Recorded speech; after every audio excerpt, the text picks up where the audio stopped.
Hai, dukung terus karya kami dengan memfollow dan membunyikan lonceng notifikasi Spotify kamu ya.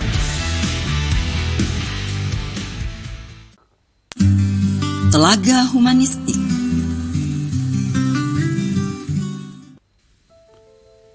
Saudara, Telaga Humanistik kita kali ini tentang demokrasi yang dikira pesta rakyat, tetapi sering berakhir sebagai pesta elit.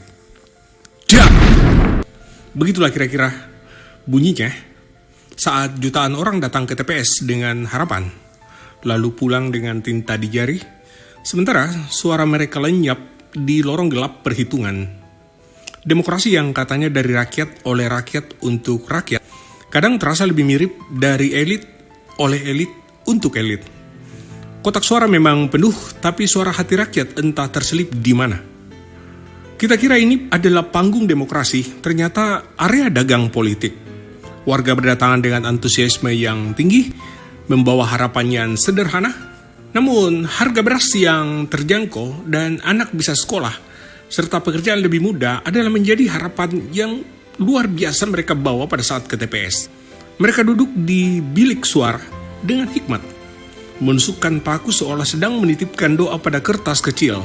Tapi begitu hasil diumumkan, panggung itu bukan lagi tempat rakyat bicara.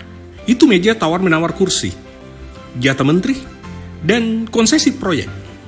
Suara rakyat berubah jadi angka statistik, sekedar legitimasi bukan substansi.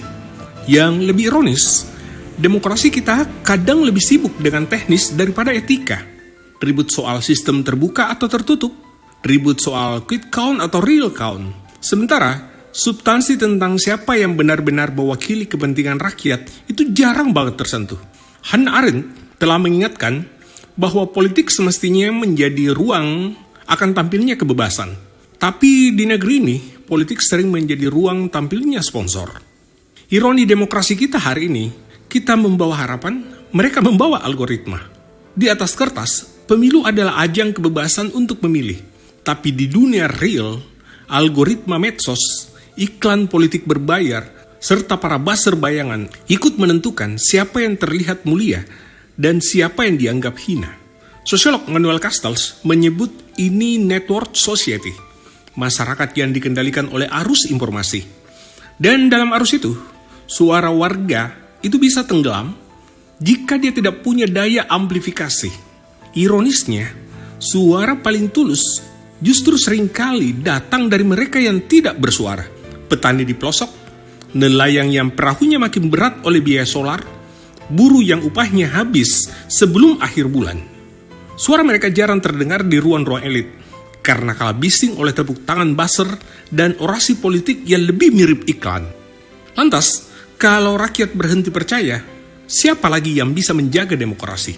Bayangkan jika apatisme semakin meluas, kotak suara akan tetap terisi, tapi dengan suara seadanya. Demokrasi akan terus berjalan, tapi tanpa jiwa. Rakyat memilih bukan karena percaya, melainkan karena terpaksa. Itulah luka paling berbahaya. Bangsa yang kehilangan kepercayaan pada suaranya sendiri. Alexis de Tocqueville pernah menulis bahwa demokrasi hanya hidup jika rakyat percaya bahwa suara mereka punya makna.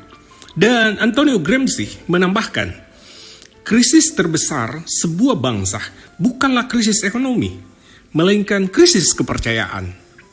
Saudara, mungkin inilah tugas kita bersama, memastikan bahwa setiap suara, sekecil apapun, itu tidak hilang di balik kotak suara. Karena demokrasi sejatinya bukan hanya soal siapa yang menang, tapi tentang siapa yang benar-benar didengar. Epilog demokrasi ini bukan sekedar tinta di jari, tapi tinta di hati. Dan bila suara rakyat terus-menerus hilang, cepat atau lambat, yang tersisa bukan hanya kotak kosong di TPS, tapi mereka akan hilang di hati bangsa ini. Saya Ansar Aminullah dalam Telaga Humanistik.